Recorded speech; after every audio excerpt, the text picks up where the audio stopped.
You guys remember that? Picked that up at the Portland show. Hooked it up to my brake booster on Sylvester just to test it out. Are you ready?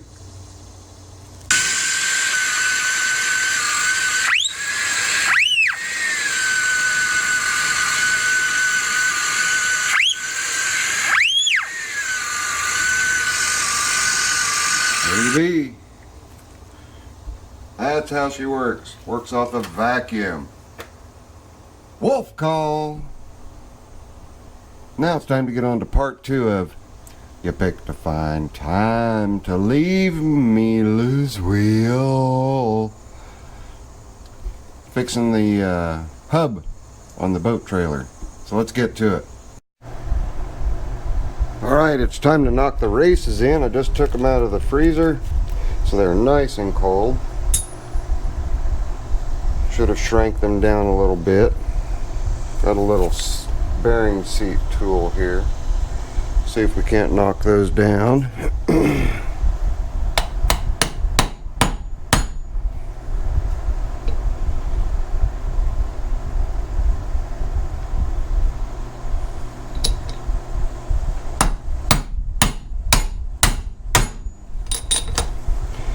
can tell by the change in sound when they have met their makers.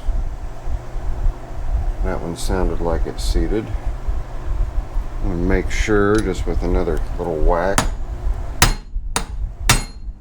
Yep, definitely seated. You can press them in too, and I can press them in with the vise as well just by setting it this way and opening the jaws up enough to put that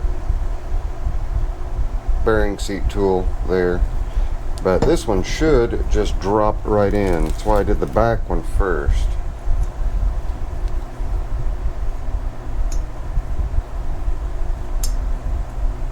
Okay, not gonna drop right in. That's okay. That's what we've got this for.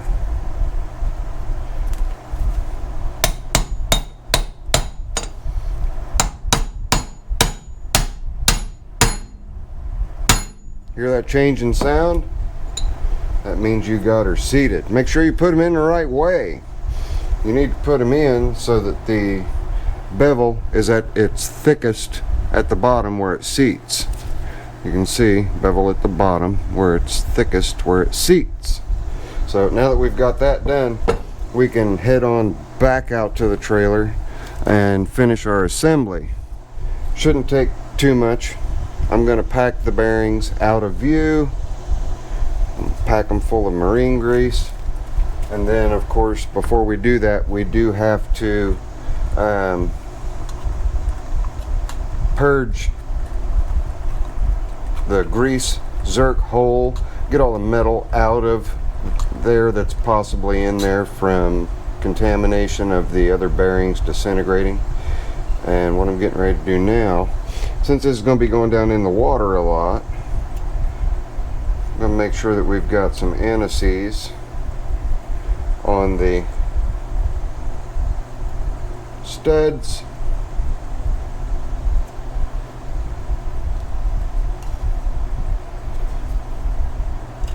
That way, when we need to take our wheel off for whatever reason, we can. And speaking of the wheel, you guys may remember that thing was just slathered in all kinds of nasty grease. I'll show that to you here in just a second, as soon as I get finished putting copious amounts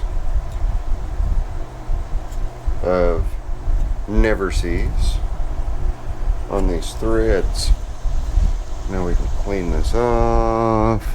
Disposable rag. That stuff, when you get it on you, it just goes everywhere. Alright, we're done with that, so we can get that closed back up. And yes, I'm going to leave the camera on so you guys can see me sealing up this very old can of Never Sees. Never sees, so it never goes bad. Doesn't that make sense? It makes sense to me. Alright. So I've got a few things I've got to take out to the boat trailer before starting the video back up, so I'm going to do that. It's just going to be an instant for you guys. But check it out. The wheel is now clean, front, and woo, stay there, back. So that's ready to go. Oh, I'll be glad to get that boat done and back in the water so I can enjoy the fruits of my labor. This is a really nice old Starrett set that I'm using. That came with Bill Turner's haul. Bill Turner's haul would have been with the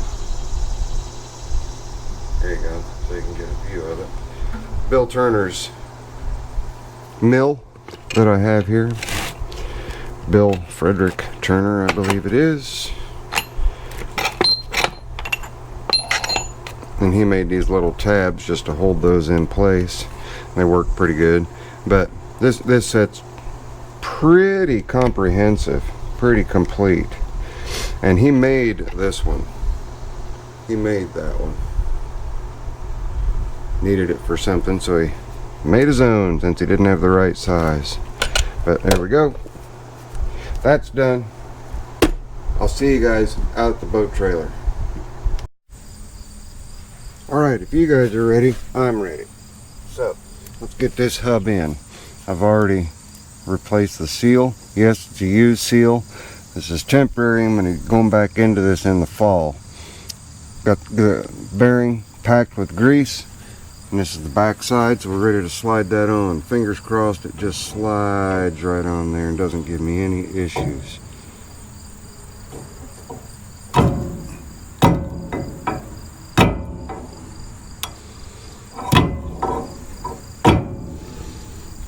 There we go. Now we have the other bearing. Try not to reach in front of you and be rude. We have to pack the other bearing. Whoops, you know what we forgot to do? No, I didn't. I already purged that to get all the junk out of there. I just didn't turn the camera on for it, so I apologize for that. And yes, the seal is fitting really, really loosely, which I know is not, pardon, opportune. But for the short trip that it's going to make, it will be okay. Or in the words of Isaac, for those of you that watch Cars and Cameras, it'll be fine. Now all I'm doing is loading this bearing up with grease. Yeah, I'm wimping out. I am using a rag over top of my glove, just to save me on a little bit of cleanup time.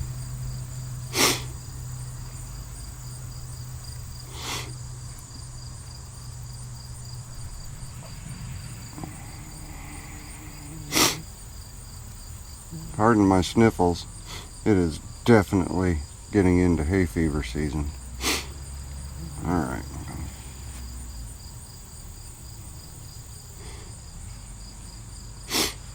We are loaded.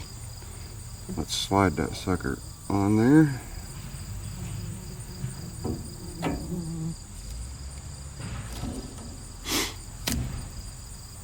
Awesome. Okay, I got to clean my hands off. Got a rag. Now we are ready for the nut. Actually, the washer. D-washer,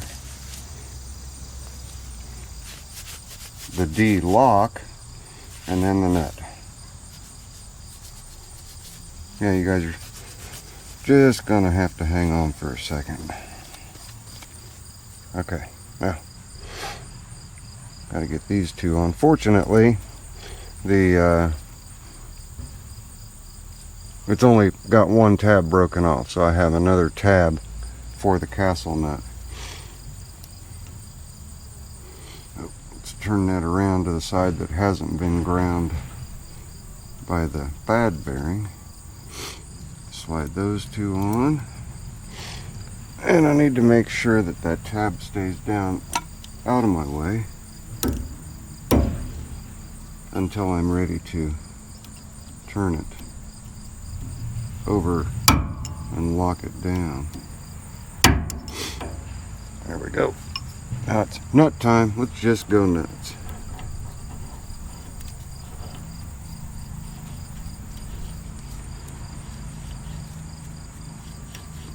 Now on the on my old trailer with the Wilton axle that we did at the beginning of the Pick to Find Time to Leave Me Loose Wheel series, I showed you that you need to seat the bearings on new assemblies. So this would be a new assembly because we've got new bearings, right? So it's just one little last hoorah that we got the races seated.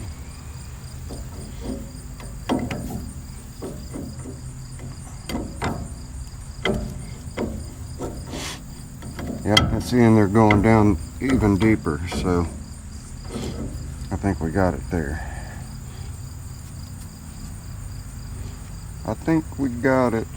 So we went from that to a rebuilt hub. I'm just going to make sure that I've got, yep, we're there. Okay, and then remember, just back it off until that spins freely. I need just a touch. There we go.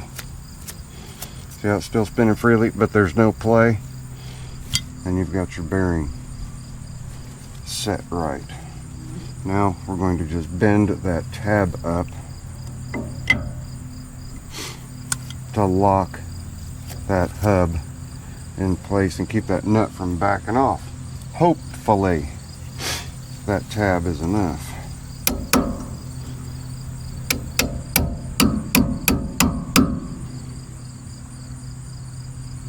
And again, I've only got to go 7 miles one way, and then of course 7 miles back when it's time to pull it out in October.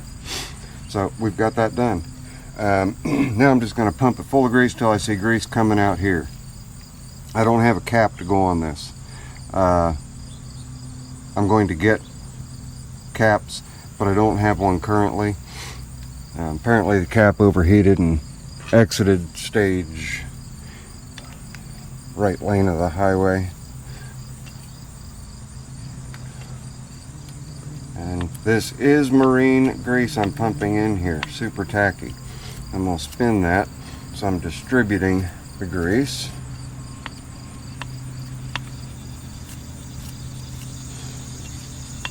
I never checked to see if I was recording.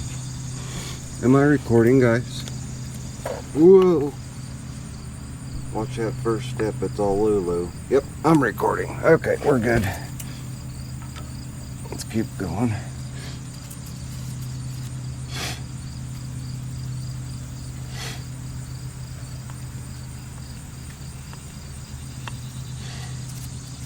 And it'll take quite a bit of grease to fill that cavity up. But I'm fine with that. The more grease, the better. Because again, this thing gets dunked in the water. Oh, there we go.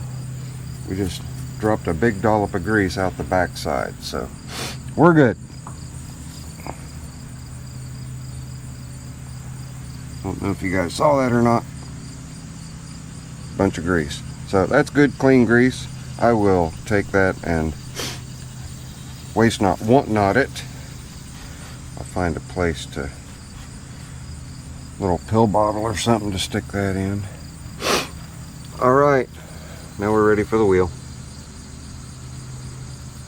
And then this part of the job is done. Then we will get over onto the lower unit. That's the next phase in getting this boat in the water because we have to replace the, you know what I'm saying, we have to replace the water pump, and that should not be too difficult a job. So let's get that set up. Got her on there. And something else that we're going to do for the first time and use for the first time is my Quinn digital torque, whatever they call it, adapter. It just goes on a breaker bar and you set the torque rating and then it lets you know when you reach it. So we're going to do that, but let me finish getting these lug nuts on and just snug down. I'm going to get the trailer on the ground so that I've got a bunch of weight on the wheel so it doesn't go rolling away on me. And I also have to read the instructions on that Quinn torque adapter because I have yet to use it. So again, what will be just a second for you guys is going to be a few minutes for me. So sit tight. Alright gang, we've got it on the ground and we've got, let me just pop it off and make it easier to see. We've got the torque meter, and all you do to set what your goal is to just push the plus or minus, and I'll push the plus real quick and you'll see it says 70 foot-pounds here, 70.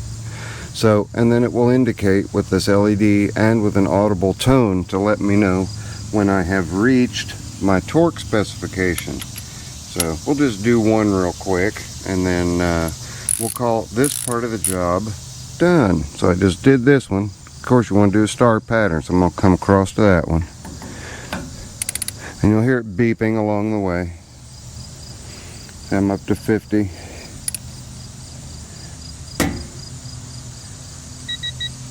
See, now it's telling me I'm just getting close. Let me move it again so it can be sort of kind of in view. Wait a minute. There we go, so I can get some better leverage. We are at 60, 62, 65.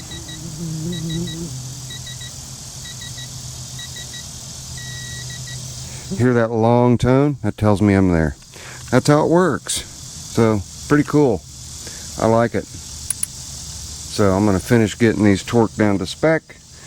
Zippo's actually stepping his technology up a little bit. If you guys enjoyed this video, I know that there are some things that a lot of people would have done, but on the time crunch that I'm at, I couldn't do it. So this is to get this assembled so it will get the 7 miles to launch it, and then get the 7 miles back when we bring it back. Then I will go into both axles. I did grease the other axle. It has the proper cap on it, and I'll show you that.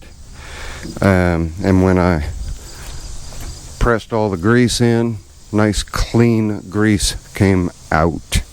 So you can see right here we have standard bearing cap-ish with a rubber insert that is sealed. So that seals this unit, and then it's sealed on the backside. So no grease seal is required on this end of it, but it is on the backside. And I kept pumping grease until the grease came out, and it took maybe 5 pumps, so not very many. It's just the other side lost this cap. That may have happened when the bearings let go, but what I'm going to do is get a set of greasable caps, and I'm also going to go ahead and replace the hub on the other side, just because of the damage that's been done to it, and the seal on the back side doesn't want to hold tight the way it's supposed to. It got wallered out a little bit. But there you go. That is the end of this. Now we're getting ready to do the lower unit on this big pontoon. I believe it's a Johnson 70 horse. Let's take a look real quick.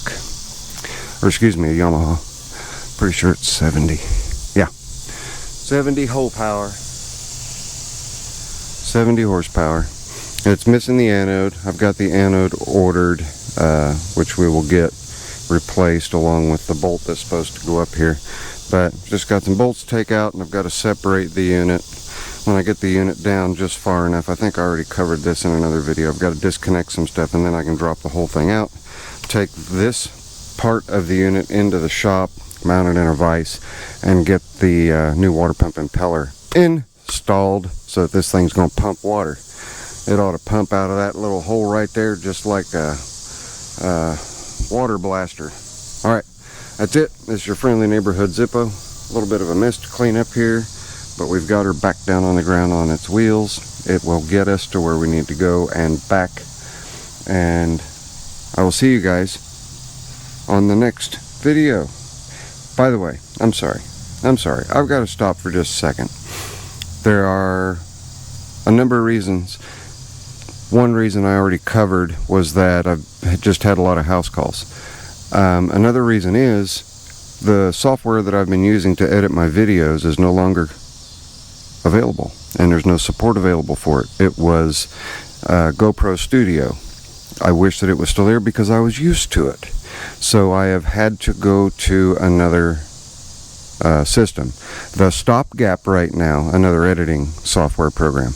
The stopgap right now while I practice with the new one is Windows Movie Maker. And it's not Windows Movie Maker Pro. I'm not paying for it. So I can only convert to 935 as opposed to 720 or 1080p. I can only go to 935p. So you guys are going to notice the video quality isn't quite what it was, and that's why. But I'm working on correcting that. So this guy right here, if you like what you see and you want to see more and you're not subscribed, hit my face right down there and you can subscribe.